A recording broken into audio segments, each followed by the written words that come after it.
في مواقف كتير في حياتنا بنبقى محتاجين حد يسمعنا مش يصلحنا، حد يفهم التعقيد مش يتجاهله. عشان كده رمضان ده بدل الحلقات العادية قررت أعمل حاجة مختلفة. كل يوم هنسأل سؤال واحد: لو كنت مكانك كنت هعمل ايه؟ من غير مثالية ومن غير قسوة ومن غير ما ننسى إن الظروف مش متشابهة.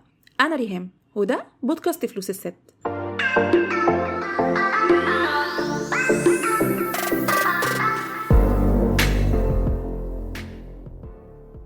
أهلا بيكي في فلوس الست، بودكاست لكل بنت وست مصرية عايزة تمسك زمام فلوسها حتى لو دخلها على قده. هنا هنتكلم عن الميزانية، الادخار، الاستثمار، وازاي توصلي للحرية المالية خطوة بخطوة.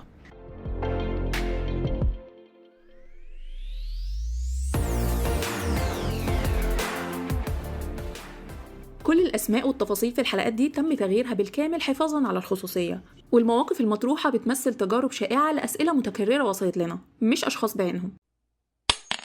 شيماء عندها 32 سنة، دايماً بتساعد، تخلص شغل غيرها وتاخد تاسكات زيادة من غير مقابل، ولما تطلب زيادة تحس إنها بتبالغ. المشكلة مش في الناس، المشكلة إن شيماء مش شايفة وقتها كقيمة مالية. لو كنت مكان شيماء أول حاجة هعملها إن أرجع أستخدم كلمة لأ. مش لازم أقولها كتير بس أقولها بصدق. تاني حاجة كنت هتقبل إن في ناس هتزعل، والزعل ده مش دليل إن غلطانة. تالت حاجة كنت هختار نفسي في موقف واحد بس في الأسبوع. ده اختياري لو كنت مكانك، مش الحقيقة المطلقة ولا القرار الصح الوحيد. انتي أدرى بظروفك، بس إرضاء الكل مش حياد، ده اختفاء.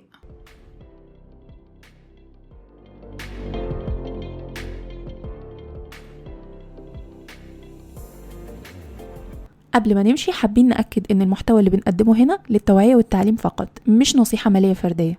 كل واحدة ظروفها مختلفة، ولو محتاجة مساعدة شخصية الجائي لمستشار مالي معتمد.